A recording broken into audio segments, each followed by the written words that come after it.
Baby मातो जी उपस्थित थे, लेकिन हम सबको बस बेबी मातो जी का चेहरा दिखाई देता है। लेकिन उस घर में बेबी मातो जी के साथ 2 विधवा औरत और भी है, उन्हें हम देख नहीं पाते। एक विधवा औरत ने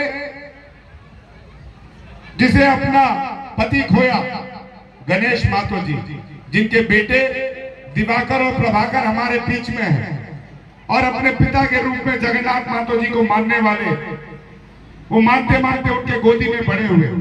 जब गणेश मातो जी हमें छोड़कर गए थे तो ये दोनों बहुत छोटे छोटे थे। जगन्नाथ मातो जी ने पिता बनकर इनको पालने का काम किया। जब गणेश मातो जी गए तो एक भाई के जाने का गम सबको होता है और उसकी पीड़ा हम सबको पता है। लेकिन गणेश मातो जी की हत्या का आरोप मेरे पे लगा। लोगों ने कहा कि अनूप सिंह ने हत्या कराया। जगन्नाथ मातो जी की पीड़ा को मैं समझ सकता था, मेरे पिता समझ सकते थे। और जब हत्या का पुलिस ने अनुसंधान किया तो हत्या करने वाला कौन था वो आप सबको मालूम है, इसी तेलों का और इसी का किशुन मातो था, जो गणेश मातो जी के साथ भाई की तरह घूमता था, छाया की तरह घूमता था। आज वही किशुन मातो जी को सुदेश मातो जी अपने गाड़ी में और चंद्रप्रकाश चौधरी जी अपने गाड़ी में बैठा के घुमा रहे। तब कहां कुर्मी जाति की हितैषी की बात करने की बातें कही जाती। आज तो यहां पे दोनों कुर्मी हैं। हम जाति को चुने कि एक अच्छा इंसान को चुने?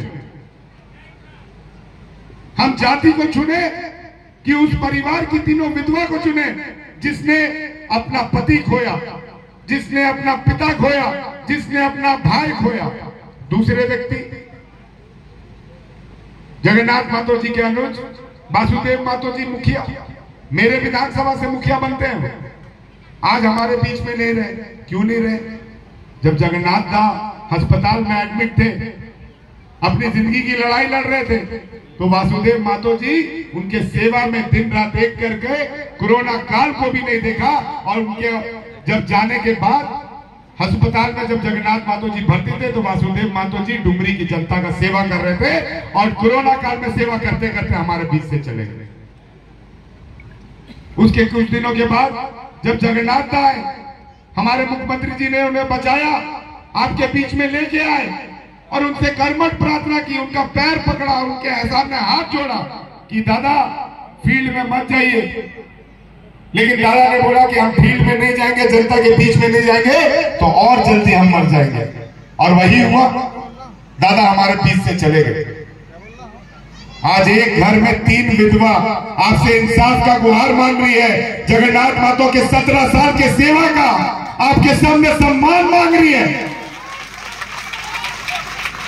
और जब पता चला जगन्नाथ मातो जी को कि अनूप सिंह और राजेंद्र बाबू का बेटा, उसका परिवार इस हत्या में शामिल नहीं था, उनका बड़प्पन देखिए।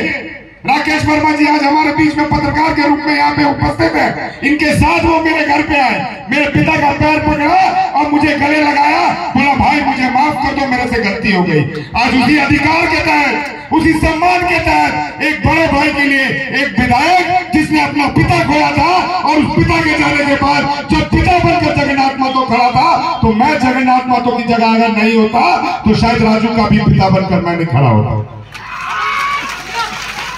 हम सबको समझना होगा। आज ओबीसी की बात कर रहे हैं आप मोमेंट की बात कर रहे हैं। अगर कोई मुस्लिम के नाम पर आपको बांटने आए तो आप उसे कहना कि हुसैन हमारा है, और अगर कोई हिंदू के नाम पर बांटने आए तो आप उसे कहना राम हमारा है। जाति पे ना पात पर वोट दबेगा जगन्नाथ मातो जी के काम पर। मैं ज्यादा कुछ नहीं बोलूंगा क्योंकि आए दिन हम लोग डुमरी विधानसभा में दौरा कर रहे हैं, लेकिन इतना जरूर बोलूंगा कि एक समाज सेवी करने वाले व्यक्ति और उसके परिवार को इंसाफ अगर दिलाना है तो एक साल के लिए जगन्नाथ मातो जी की धर्मपत्नी जी को आप चुनिए। यकीन मानिए जितने भी हम लोग मंच पर बैठे हुए हैं, आपको ये एहसास होगा कि आपका जो डिसीजन था, आपका जो निर्णय था वो सही था और डुमरी विधानसभा के विकास में था। पार्टी पर नहीं, जाति पर नहीं, धर्म पर नहीं, हम सब आपसे वोट मांगने आए हैं, तो हिंदुस्तान की संविधान को बचाने के लिए वोट मांगने आए हैं। इसीलिए हमारा इंडिया परिवार आज एकजुट।